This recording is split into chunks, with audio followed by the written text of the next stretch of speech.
Hello बच्चों, this is उज्ज्वल। आज हम वेक्टर में एक टॉपिक होता है टेट्राहेड्रन, ये पढ़ेंगे।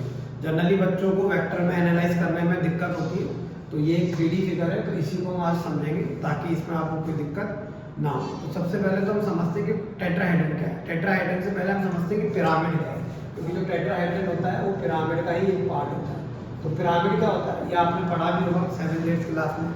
पिरामिड क्या होता है कि नीचे एक पॉलीगन होता है, ऊपर एक पॉइंट होता है स्पेस में। एक किसी नीचे प्लेन में मान लो कहीं नीचे आपके एक नीचे एक बेस है पॉलीगन, और ऊपर दूसरे प्लेन में एक पॉइंट है। उस पॉइंट को उस पॉलीगन के जितने भी पॉइंट्स हैं, एंड पॉइंट्स, उनसे हम जोड़ देंगे।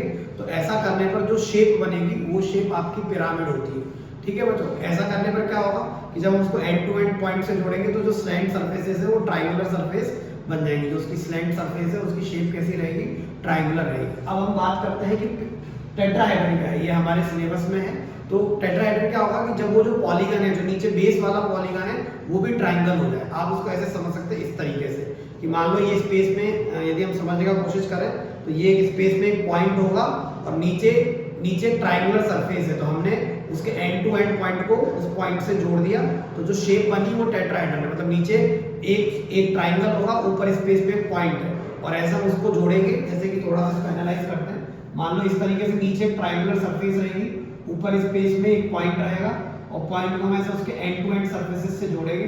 तो ये जो सरफेस बनेगी 3D में, ये क्या रहेगी, आपकी टेट्राहेड्रन रहेगी। अभी और समझेंगे तो और क्लियरिटी होगी। ऐसा करने पर क्या हुआ कि जब हमने उस पॉइंट को नीचे स्पेस, नीचे जो फिगर है हमारा ट्राइंगुलर बेस, उसके तीनों पॉइंटों से जोड़ा, तो ट्राइंगुलर जो हमारी स्लैंट सरफेसेस है वो भी ट्राइंगुलर बनी है।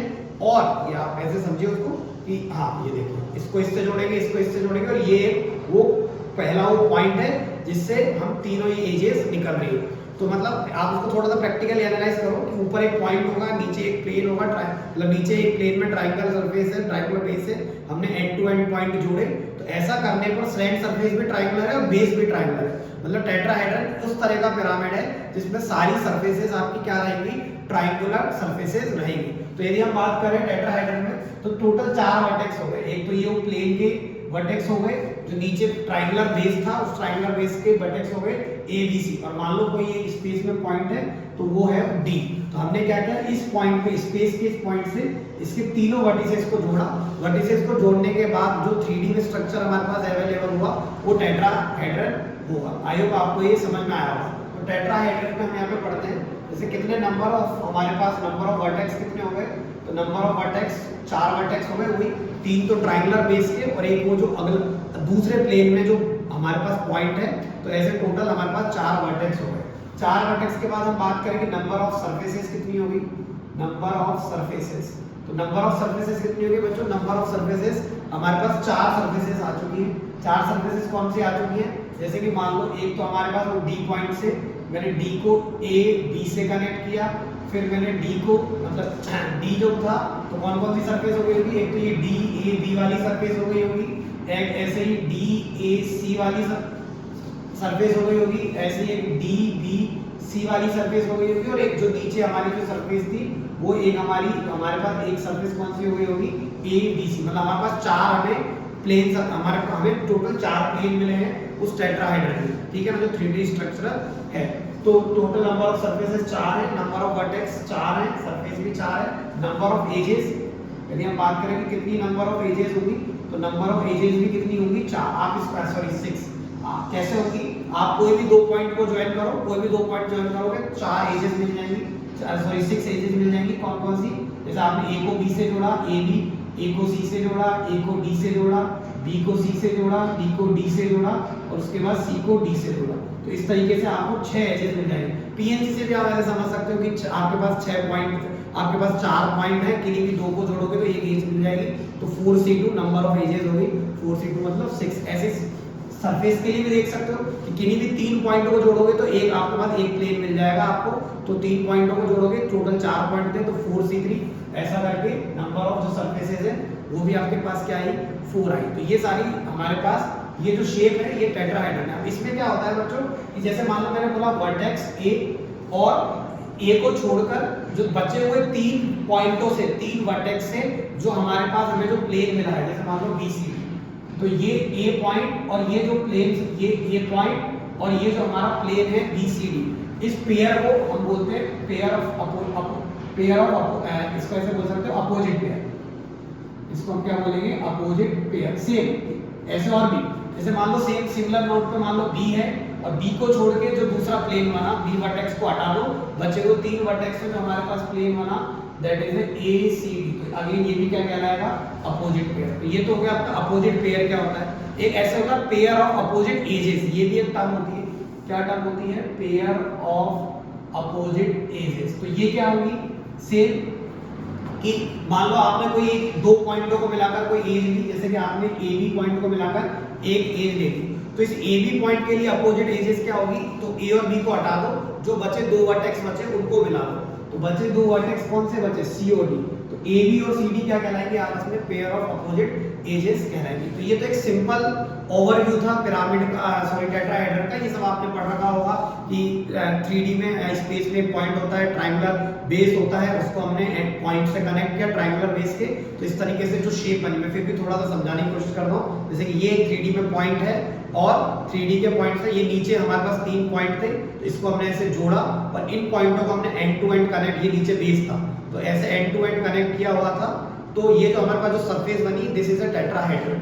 नंबर ऑफ वर्टेक्स 4 हो गए, नंबर ऑफ सरफेसेस 4 हो गई, नंबर ऑफ एजेस 6 हो गए। अब इसके बाद हम वेक्टर में इसका और यूज देखते हैं कि वेक्टर में और हमारे पास किस तरीके से बन सकते हैं क्वेश्चन।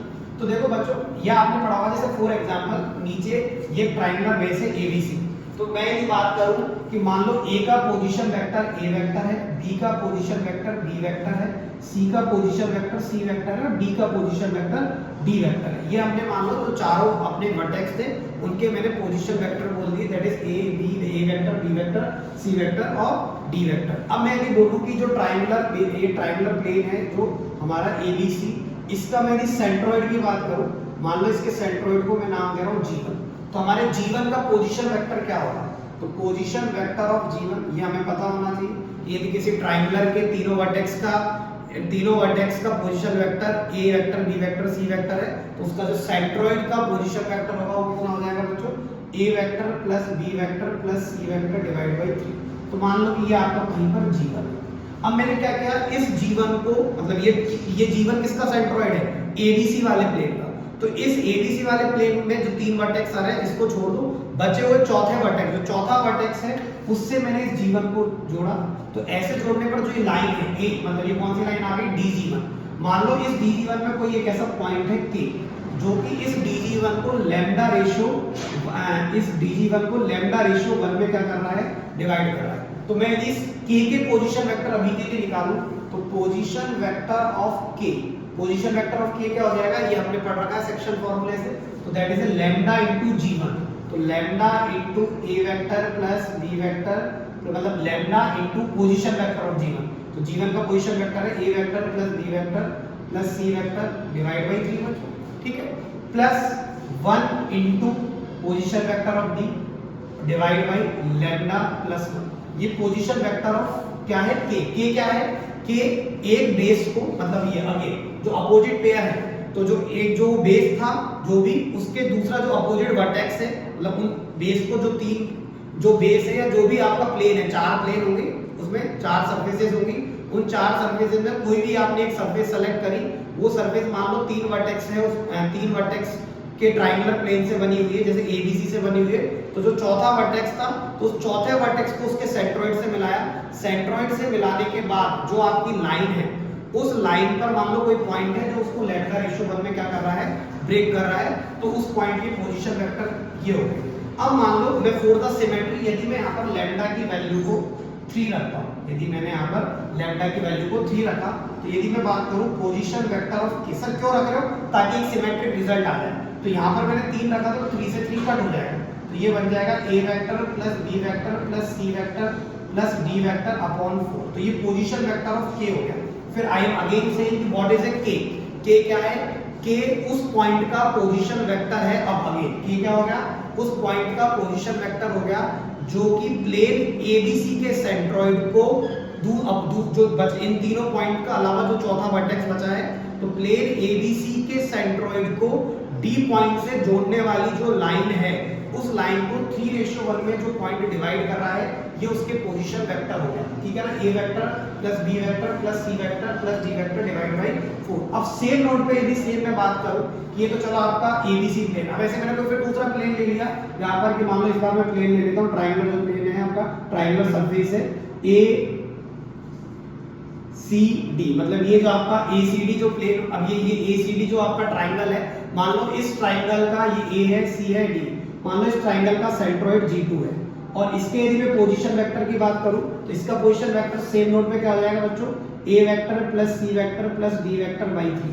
अब मान लो अगेन इस सेंट्रोइड को, ACD के सेंट्रोइड को अगेन जो चौथा वर्टेक्स है, तो यहाँ चौथा वर्टेक्स क्या बना, चौथा वर्टेक्स बना B, तो चौथा वर्टेक्स जो है B, इसके सेंट्रोइड, मान लो ये सेंट्रोइड है, इसका सेंट्रोइड का नाम है G2, इस G2 को चौथे वर्टेक्स बीच से जो लाइन सेगमेंट जोड़ रहा है वो लाइन सेगमेंट G2 की तरफ से मान लो अगेन 3:1 में इसको वर्टेक्स की तरफ से 3:1 में मान लो इसको क्या कर रहा है, डिवाइड कर रहा है। तो इस पॉइंट के, ये जो दूसरा पॉइंट आया है, मान लो ये पॉइंट का नाम मैंने दे दिया कि कुछ भी, जैसे यहाँ हमने नाम दिया था K, मैंने इसका नाम दे दिया K डैश। तो यदि मैं इस K डैश के पोजीशन वेक्टर की बात करूं तो position vector of K dash, position vector of K dash कितना हो जाएगा, जैसे 3 times of position vector of G2, तो ये G2 का पोजीशन वेक्टर है, तो 3 से 3 कट जाएगा, तो that is A vector plus C vector plus D vector plus 1 time of position vector of D, तो D का पोजीशन वेक्टर B है अपॉन 3 प्लस 1, तो ये 4 हो गया। अब देखो ये पोजीशन वेक्टर और ये पोजीशन वेक्टर, हम ये जानते हैं कि स्पेस में किसी भी पॉइंट के पोजीशन वेक्टर जो होते हैं वो यूनिक होते हैं, इसका मतलब K और K डैश एक ही पॉइंट है, K और K डैश एक ही पॉइंट है, इसका मतलब क्या हुआ, इसका मतलब हो गया कि ये G2B लाइन और जो हमारी ये कौन सी लाइन थी, ये G1K लाइन, ये दोनों एक ही, ये दोनों लाइनों पर जो ये पॉइंट है K और K डैश ये एक ही पॉइंट होगा, मतलब दोनों लाइनें उसी सेम पॉइंट पर कट करेगी, तो ये पॉइंट ऑफ, ये जो हो गया वो इन दोनों लाइनों का कॉन्करेंट पॉइंट हो गया। तो सेम नोट पर, क्योंकि सिमेट्रिक है तो सेम नोट पर ऐसे हम अगेन जो तीसरी सरफेस बची है, जैसे यहाँ पर हमने ABC को D से मिलाया, सेम ACD को B पर मिलाया, सेम नोट पर अब जैसे कौन सी बच गई है, BCD को मान लो यदि मैं A से मिलाऊंगा, तो मतलब जो चारों सरफेसेस, जो आपके चारों सरफेसेस हैं उनको चारों अपोजिट वर्टेक्स से मिलाने पर जो लाइन सेगमेंट पर वो पॉइंट 3:1 में जिनको डिवाइड कर रहा है वो एक ही पॉइंट होगा। कहने का मतलब है कि ये चारों लाइनें कॉन्करेंट होंगी और जो ये कॉन्करेंट पॉइंट होगा उसके position vector A vector plus B vector plus C vector plus D vector divide by 4 होगा, और यही जो पॉइंट होगा, यही पॉइंट उस टेट्राहेड्रन का क्या कहलाएगा बच्चों, सेंट्रोइड कहलाएगा। तो centroid of tetrahedron, centroid of tetrahedron, ये उसी का सेंट्रोइड कहलाएगा। तो मतलब हमने क्या सीखा कि किसी भी पिरामिड का सेंट्रोइड का पोजीशन वेक्टर क्या होता है, यदि मान लो उसके जो चारों वर्टेक्स है उसके position vector A vector B vector C vector D vector है, तो उसका सेंट्रोइड हो जाएगा A vector plus B vector plus C vector plus D vector by 4। ये तो ये हो गया। अब सेंट्रोइड है क्या, एक बार और हम समझ लेते हैं, चलो कि सेंट्रोइड है क्या, ऐसे समझ लेते हैं लैंग्वेज में कि what is a centroid. Centroid क्या हो गया, centroid is a point which divides the line segment joining the plane and to the opposite vertex and divides in 3:1। 3:1 में कहाँ की तरफ से, towards the vertex, vertex की तरफ से 3:1 में यदि उस लाइन सेगमेंट को जो डिवाइड करा, आई एम अगेन सेइंग किस लाइन सेगमेंट को, प्लेन, कोई भी ट्रायंगुलर जो प्लेन था जो 3 पॉइंटों से मिलकर बना है हमारे पास, उस प्लेन को उसके अपोजिट वर्टेक्स से, उस प्लेन के सेंट्रोइड को उसके अपोजिट वर्टेक्स से जो लाइन ज्वाइन कर रही है, उस लाइन को 3:1 में जो पॉइंट डिवाइड कर रहा है, उस पॉइंट को डिवाइड करने वाले पॉइंट के पोजीशन वेक्टर क्या होगा, वो A vector plus B vector plus C vector plus D vector by 4 होगा, और वो पॉइंट क्या कहलाएगा, हमारा टेट्राहेड्रन का सेंट्रोइड कहलाएगा। चलो इसी में एक चीज और समझते हैं, आई होप इतना आपको समझ में आया होगा। इसी में और एक चीज समझते हैं, मान लो कि मैं ये पेयर ऑफ अपोजिट एजेस ले रहा हूँ, मान लो AB और CD लिया मैंने, मान लो ये AB एज ली, अगेन यहाँ समझने के लिए कि मान लो ये कोई AB एज ली, AB का पोजीशन वेक्टर A वेक्टर था और B का पोजीशन वेक्टर B वेक्टर था। मान लो इस AB एज का मैं मिड पॉइंट पकड़ लेता हूँ M1, तो इस मिड पॉइंट के पोजीशन वेक्टर क्या होंगे, that is A vector plus B vector divided by 2। ऐसे मान लो मैंने दूसरी अपोजिट एज ली, दूसरी, तो ये AB के अपोजिट एज मान लो मैंने ऐसे CD ले ली, ठीक है ना, जो पेयर ऑफ अपोजिट एज है, तो इसका पोजीशन वेक्टर C वेक्टर होगा, इसका पोजीशन वेक्टर D वेक्टर होगा। तो सेम नोट पे मैं इसके यदि मिड पॉइंट के पोजीशन वेक्टर बोलूं तो इसके मिड पॉइंट के पोजीशन वेक्टर क्या होंगे, इसके मिड पॉइंट के पोजीशन वेक्टर होंगे c vector plus d vector divide bye 2। अब अगेन मैं इस m1 m2 को ज्वाइन कर रहा हूं, कौन से लाइन सेगमेंट को ज्वाइन कर रहा हूं फिर समझना, द उस line mid point of the line, मैं कौन सी लाइन बोल रहा हूं, the line joining the mid point of opposite edges. मान लो मैं ये लाइन ज्वाइन कर रहा हूं और इस लाइन के भी मैं मिड पॉइंट की बात कर रहा हूं कि इस मिड पॉइंट का पोजीशन वेक्टर क्या होगा, कौन सी लाइन का, दोनों एजेस के मिड पॉइंट, दोनों अपोजिट एजेस के मिड पॉइंट को मिलाने वाली जो लाइन है उस लाइन के मिड पॉइंट का मैं पोजीशन वेक्टर निकालता हूं। तो क्योंकि ये इस और इस लाइन का मिड पॉइंट है तो ये मिड पॉइंट कॉन्सेप्ट से क्या हो जाएगा, यानी पोजीशन वेक्टर ऑफ m वो कितना हो जाएगा, a vector plus b vector by 2 plus c vector plus d vector by 2 और डिवाइड बाय 2, यानी अगेन कितना हो जाएगा, a vector plus b vector plus c vector plus d vector by 4। तो अब अगेन ये हम पढ़ चुके हैं, ये तो पोजीशन वेक्टर ऑफ सेंट्रोइड होता है, पोजीशन वेक्टर ऑफ सेंट्रोइड होता है ऑफ टेट्राहेड्रन। तो यानी अगेन पोजीशन वेक्टर क्या हो गया, अगेन यहां से हम समझ सकते हैं कि सेंट्रोइड क्या हो गया टेट्राहेड्रन का, तो हम इसको ऐसे भी बोल सकते हैं, centroid is a point which bisect the line joining the mid point of the opposite edges. इसको भी आप लिख सकते हैं, चलो इसको लिख लेते हैं लैंग्वेज के फॉर्म में। तो व्हाट इज ए सेंट्रोइड, हम ऐसे बोल सकते हैं, centroid of tetrahedron is a point which bisect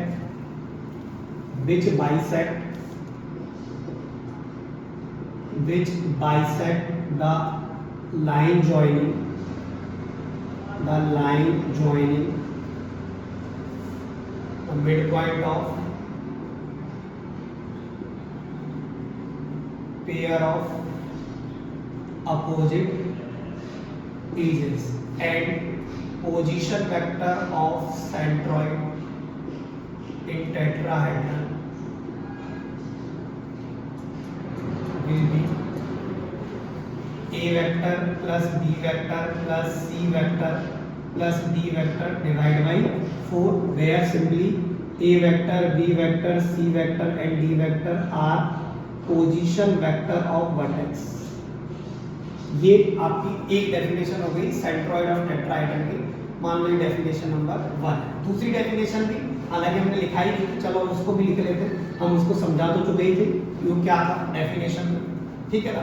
तो दूसरी डेफिनेशन क्या हो गई थी, सेम दूसरी डेफिनेशन बोलो, मैंने क्या बोला था कि what is a centroid, centroid वो पॉइंट है जो कि 3:1 में डिवाइड कर रहा है किसको, वर्टेक्स को उसके अपोजिट जो सरफेस है, मान लो अपोजिट सरफेस मतलब समझ लो, मान लो वर्टेक्स ए है तो उसका अपोजिट सरफेस हो गया, ए को छोड़ दो, बचे 3 पॉइंटों से मिलाकर जो सरफेस बन रही है BCD, तो उस लाइन सेगमेंट, उस BCD के सेंट्रोइड को उस अपोजिट वर्टेक्स से ज्वाइन करने वाली लाइन सेगमेंट को 3:1 में जो पॉइंट डिवाइड कर रहा है वो भी क्या होगा, वो भी टेट्राहेड्रन का सेंट्रोइड होगा। तो अगेन हम लिखते हैं centroid of tetrahedron is a point which divides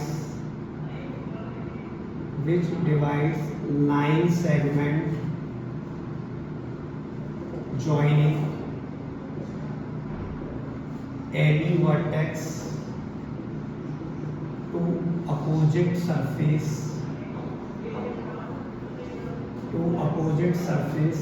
in 3:1। Centroid of a tetrahedron is a point which divides the line segment joining any vertex to centroid of, यहाँ पर रिमाइंड है to centroid of opposite surface in 3:1। और उसके position vector क्या होते हैं वो हम पढ़ ही चुके हैं, that is A vector plus B vector plus C vector plus D vector by 4। तो आई होप इतना आपको समझ में आया होगा कि टेट्राहेड्रन का सेंट्रोइड क्या होता है, ये हमारा पहला पॉइंट था। अब इसके बाद एक क्वेश्चन और करते हैं, उस क्वेश्चन को क्या करना, हमें उसको याद ही करना है, that is the important result, ठीक है ना। तो क्या है क्वेश्चन या उसको रिजल्ट क्या है, टेट्राहेड्रन के केस में काफी बार क्वेश्चन आया हुआ है एरिया से रिलेटेड। अब बच्चों हमने पढ़ा था कि टेट्राहेड्रन में हमने 4 सरफेसेस पढ़ी है।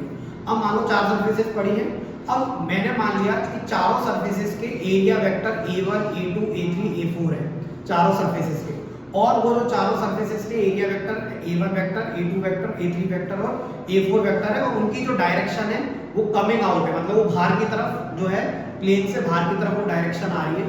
तो व्हाट इज ए रूल या व्हाट इज ए क्वेश्चन, आप कुछ भी समझ लीजिए कि क्या क्वेश्चन है कि प्रूफ करो कि उन चारों का एरिया वेक्टर का जो सम होगा वो जीरो वेक्टर होगा। मतलब क्या है क्वेश्चन, एक बार मैं बोल देता हूं कि इस तरीके से समझिए कि let A1 vector, A2 vector, A3 vector, A4 vector are 4 area vector of surface of tetrahedron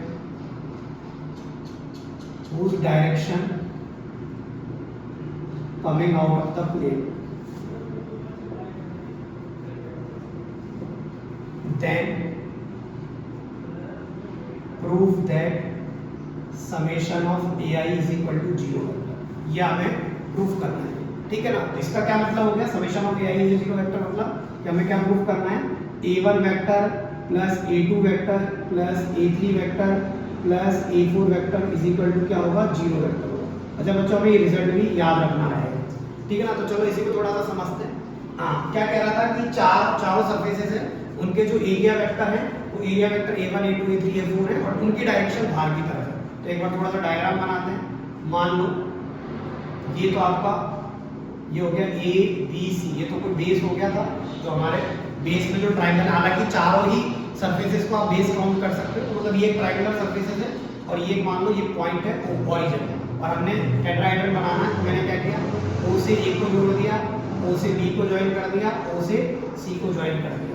मान लो इस A के पोजीशन वेक्टर A वेक्टर हो गया, O से ज्वाइन किया है, इस B के पोजीशन वेक्टर B वेक्टर हो गया, मतलब ये पूरी लाइन B वेक्टर हो गई, और इस C का पोजीशन वेक्टर C वेक्टर हो गया, मतलब ये जो डायरेक्टेड लाइन है इस ये कितना इसका वेक्टर क्या हो गया, इसका C वेक्टर हो गया, ठीक है ना। अब हमें यहाँ पर चार सरफेसेस हैं, मतलब चार सरफेसेस कौन कौन सी हैं, एक तो मैंने मतलब एक पहला प्लेन या पहली सरफेस कौन सी है, हमने मान लिया ये है O A B, ठीक।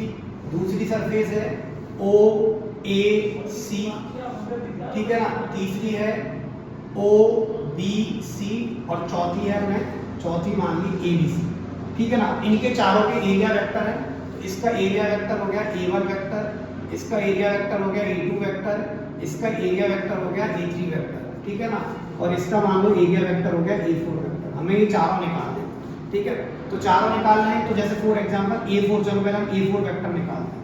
डायरेक्शन है, तो A4 वेक्टर क्या हो गया, बाहर की तरफ हमें डायरेक्शन लेनी है, तो हमें ये प्लेन कौन सा सरफेस की बात कर रहे हैं, A B C, ये ट्रायंगुलर जो हमारा प्लेन है, तो हम इसकी हम बात कर रहे हैं। तो क्या हो गया, एक्चुअली ये प्लेन है जिसमें ये तीनों पॉइंट है A B C, ये पॉइंट है, तो हमें इसका एरिया निकालना है। तो इसका एरिया क्या होगा, यदि हम राइट हैंड थंब रूल से गए कि हमारे को डायरेक्शन बाहर की तरफ चाहिए, तो हमने क्या किया, हमें बाहर की तरफ डायरेक्शन चाहिए, तो मतलब हमें AB से AC का क्रॉस प्रोडक्ट करना पड़ेगा, ताकि जो डायरेक्शन है ये आउटसाइड द प्लेन है। तो इसका एरिया कितना हो जाएगा, ये हमें पता होना चाहिए, that is 1/2 into AB cross that is AC vector, ये इसका एरिया होगा। कोई कहेगा सर आप AC क्रॉस AB वेक्टर भी तो कर सकते थे, बट हमें क्योंकि डायरेक्शन बाहर की तरफ चाहिए, तो मैंने AB की तरफ, हम राइट हैंड थंब से हमने डायरेक्शन देखी, AB की तरफ उंगलियां रखी, और AC की तरफ जो हमारे पास थंब आ रहा है वो बाहर की तरफ आ रहा है, तो इसलिए हमने वो एरिया वेक्टर मान लिया, मतलब A4 जो वेक्टर हो गया वो गया half into AB cross AC। तो ये निकाल के कितना होगा, that is A4 vector 1/2, AB vector कितना हो गया, AB वेक्टर हो गया B vector minus A vector, AC vector कितना हो गया आपका, ये हो गया आपका C vector minus A vector, ठीक है ना। इसको सॉल्व करते हैं, A4 वेक्टर कितना हो जाएगा, दैट इज 1/2, ठीक है ना, इनटू यहाँ से इसको करो, ये कितना हो जाएगा आपका B क्रॉस C, फिर यहाँ से देखो बच्चों ये होगा plus B cross minus A, तो B क्रॉस माइनस A को मैं बोल सकता हूँ A क्रॉस B, फिर आपका हो गया plus minus A cross C, तो A क्रॉस C माइनस वाला है, तो उसको हम साइन चेंज करें तो हो जाएगा C क्रॉस A, और फिर A क्रॉस A को हम मल्टीप्लाई करेंगे, मतलब A क्रॉस A, तो A क्रॉस A करेंगे तो हमारा सेम वेक्टर है, तो इसलिए A क्रॉस A कितना हो जाएगा, 0 हो जाएगा। तो हमारा जो A4 वेक्टर है वो कितना आएगा, 1/2 that is B cross C plus C cross A plus A cross B, ये हमारा A4 वेक्टर आ गया। आई इतना आपको समझ में आ गया। अब हम ये तीनों देख लेते हैं। तो हम पहले हम A1 वेक्टर की बात करते हैं। तो अब ये A1 वेक्टर किसका एरिया है? O A B का। हमें आउटसाइड का एरिया चाहिए, तो same right hand thumb rule लगाना है ताकि जो डायरेक्शन हो वो बाहर की तरफ आए। तो उस हिसाब से यदि हम देखेंगे तो ये हो जाएगा आपका 1/2 इनटू दैट इज डायरेक्शन हमें बाहर की तरफ चाहिए, तो ये कितना हो जाएगा B क्रॉस A। B से हम यदि हम A की तरफ रखेंगे, यहाँ पर आप समझिए A से B की तरफ जाऊंगा तो अंदर की तरफ जाएगा, यदि B से A की तरफ जाएंगे तो जो डायरेक्शन होगी वो बाहर की तरफ हो जाएगी। तो ये A1 वेक्टर हो गया। सेम नोट पे यदि मैं A2 वेक्टर की बात करूं, A2 वेक्टर OAC का है, तो क्योंकि डायरेक्शन बाहर की तरफ चाहिए तो ये हो जाएगा A क्रॉस C वेक्टर। और सेम नोट पे यदि मैं A3 वेक्टर की बात करूं तो ये हो जाएगा A3 वेक्टर किसका है? OBC का। OBC का हम बात करेंगे तो ये हो जाएगा 1/2 that is A C cross B vector. तो ये आपका A1 वेक्टर हो गया, A2 वेक्टर हो गया, A3 वेक्टर हो गया, A4 वेक्टर हो गया। अब हमें क्या करना है? इन चारों का वेक्टर एडिशन करना है। मतलब A1 vector plus A2 vector plus A3 vector plus A4 vector, इन चारों का एडिशन करेंगे तो 1/2 कॉमन आ जाएगा। इधर लिख देते हैं, चलो जैसे B cross A plus A cross C plus ये कितना हो जाएगा? C क्रॉस B प्लस ये कितना हो जाएगा? ये आ जाएगा आपका B cross C plus C cross A और ये आपका हो जाएगा A क्रॉस B। अब हमने यहाँ पे देखा, देखो B क्रॉस A से कुछ कटना चाहिए, ये A क्रॉस B कट गया, दोनों अपोजिट साइड के होंगे, इसलिए सेम A क्रॉस C से C cross A cancel out हो गया और सेम C क्रॉस B से B cross C cancel out हो गया। तो ये कितना बचा आपका? 1/2 into 0 vector that is equal to 0 vector. तो यानी यहाँ से हमने प्रूफ कर लिया summation of AI is equal to क्या हो गया? 0 वेक्टर हो गया। एक बार आप और वापस वीडियो रिवाइंड करना, नहीं समझ में आया तो दोबारा रिवाइंड करके देखोगे तो ऑटोमेटिकली समझ में आ जाएगा। ये हमारा हो गया कि चारों प्लेन जो चारों सरफेसेस है यदि उनके area vector A1 A2 A3 A4 vector थे, डायरेक्शन बाहर की तरफ थी, तो समेशन ऑफ AI क्या हो जाएगा? 0 वेक्टर हो जाएगा। इस पे काफी बार क्वेश्चन आए हुए हैं। जैसे किस तरह के क्वेश्चन आते हैं कि तीन प्लेन का, जैसे फॉर एग्जांपल उसमें आपको तीन एरिया दे दिए हैं, तीन सरफेसेस के तीन प्लेन के एरिया दे दिए हैं और आपसे चौथे प्लेन का यदि आप एरिया पूछे तो आप इस चीज को क्या आगे यूज कर सकते हो। तो आज के लिए तो इतना ही, इसी चीज को अपन आगे कंटिन्यू करेंगे नेक्स्ट लेक्चर में। थैंक यू बच्चों।